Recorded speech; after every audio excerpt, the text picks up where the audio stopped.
1960s excellent photo with the beautiful curtains, the TV with the elegant legs, the fire bucket with the logs in, and the clock on the mantelpiece.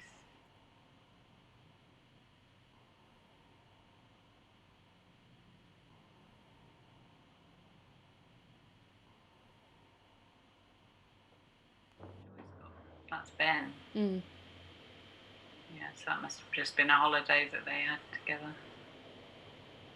Same windbreak though on the. Yeah. And that was the windbreak we had when we were little, so a lot of holidays. And this is my graduation. I made that dress especially for graduation. It was yellow Laura Ashley with blue flowers on. And the belt, you can see I've got a blue belt. That was one of the ones that I wove for one of my final pieces.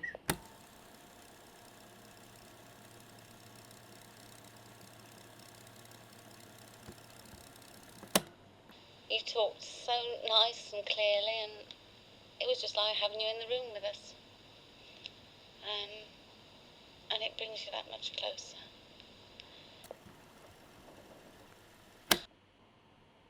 This is of your granny and her 2 sisters, and her 1 brother.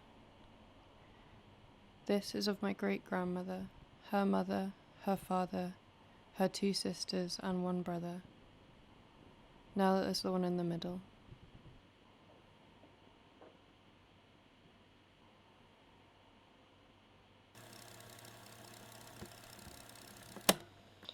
Now, what else can I tell you? Every thought, apart from when you're doing your things for church or you're doing your household chores, all you do is tick school and collect for school and cut out and make for school. Is this your papa? Yeah, that's Papa. And that was on his 90th birthday. Okay. Yeah. I think he died that year. We had his 90th party, but I don't think he survived to the next one. So that's on their honeymoon as well. And that next one where she's knitting on her honeymoon.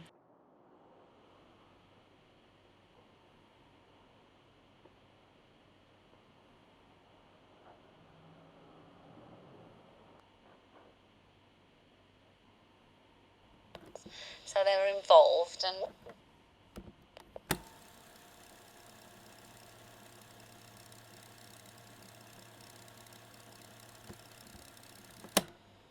Eileen was always the beautiful blonde, and Granny always felt like she was the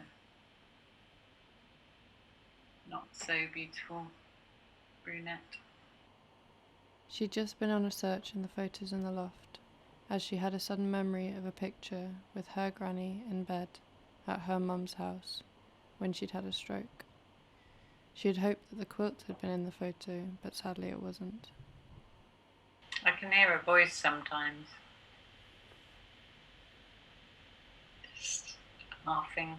She had quite a loud laugh, didn't she? it was lovely. Papa and Granny were smashing. You know, a bit full up. Granny kept moaning and groaning she didn't want to be 80, and we kept calling her the old lady and toasting her in the lemonade.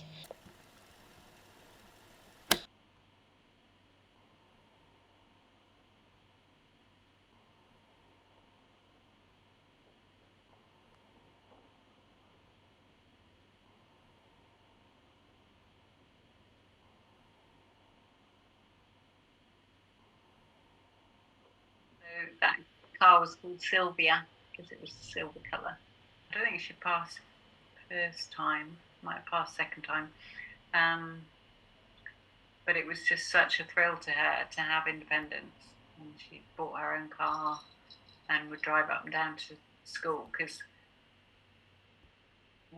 historically, when she was a teacher and we were at the school, we would walk up and down. It was about a 20-minute walk up and down the hill. Whereas now she could drive.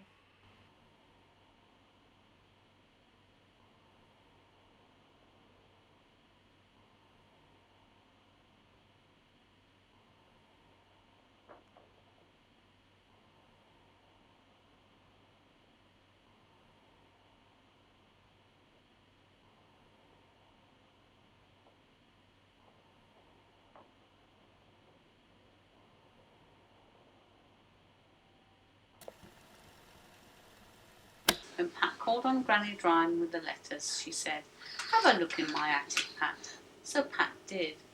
"What have you found?" Yeah, he's looking up, isn't he, up through the house?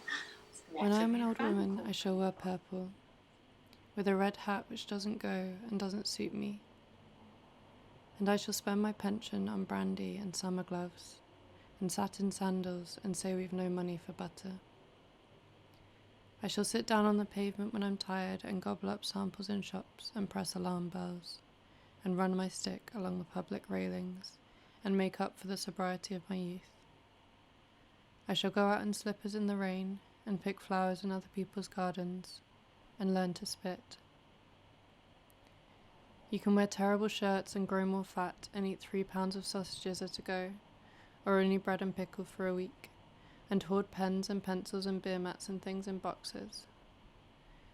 But now we must have clothes that keep us dry, and pay our rent, and not swear in the street, and set good examples for the children.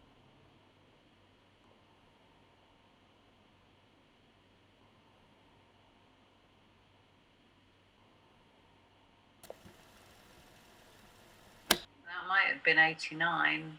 Hmm. Well, no, because my granny looks like she's not in a wheelchair, is she? So No, she looks quite well. yeah, so no, it would have been before that, maybe 87. And we spoiled Granny all we could. Papa was his usual self, a bit tearful and smashing grace, toasting absent friends, and we all wish you'd have been there.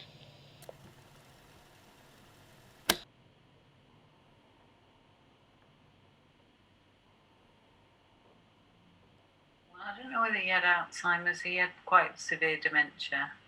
Yeah. Oh, he was so lovely. I just loved him. He was just so lovely.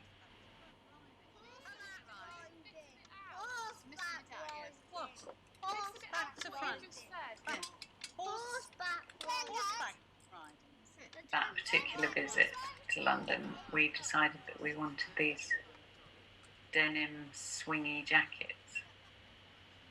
And Granny's argument was that my one with all the flowers wouldn't go with anything else because it was too patterned. So as I proved, I wore it with anything.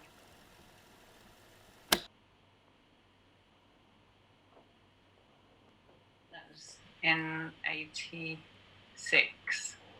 So that was my first visit home after 2 years. And I think I sent you a photo recently of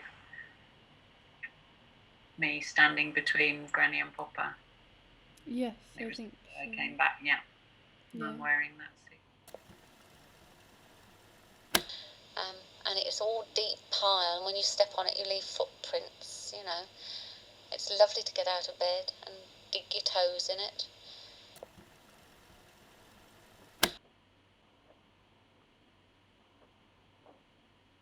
So what year did they get married? 57. Granny was 22. I feel like she looks older than me though. I don't think I look that grown up.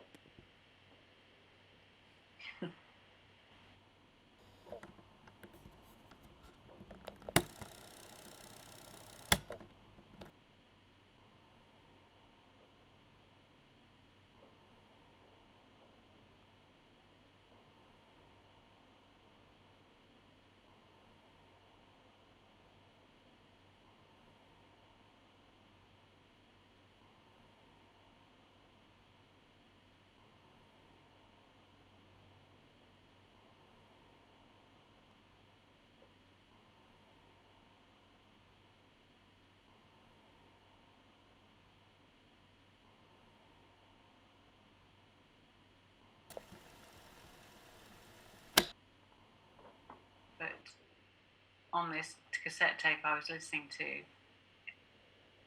it could have been Granny talking about that situation, in the same way that I used to speak about Grandad now, longing for him to come and live with me and wanting to do the right thing and stuff. But my granny had had several strokes by that time. But by that time she couldn't do anything, so it wasn't like she could sit and do stitching or knitting or anything, because she'd lost the use of one of her hands. And that really upset her because her speech was slurred and she couldn't make herself understood. And she used to get really frustrated because she'd be trying to tell you something and she just couldn't get the words out. And also, she knew that she used to be able to do so much beautiful stitching and stuff. And now she just couldn't. She just sat there and couldn't do anything.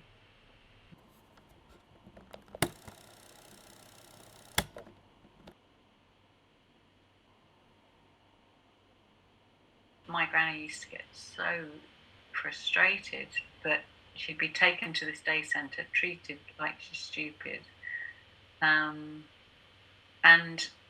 in order to exercise her hands, they would give her one of these sewing cards to do. And it was like a card with a picture on it, with holes punched in it, with a shoelace. And she would have to push the shoelace down and up and down and up. And it was to exercise her poorly hand. But she'd chuck it on the floor. She would just refuse to do it. And one time she was able to turn up the hem of the dress that she was wearing and point at the stitches in the hem as if to say, this is what I am capable of. You're talking to somebody who's made clothes and done beautiful stitching and dressmaking, and you're asking me to do this thing. So that was really, really hard.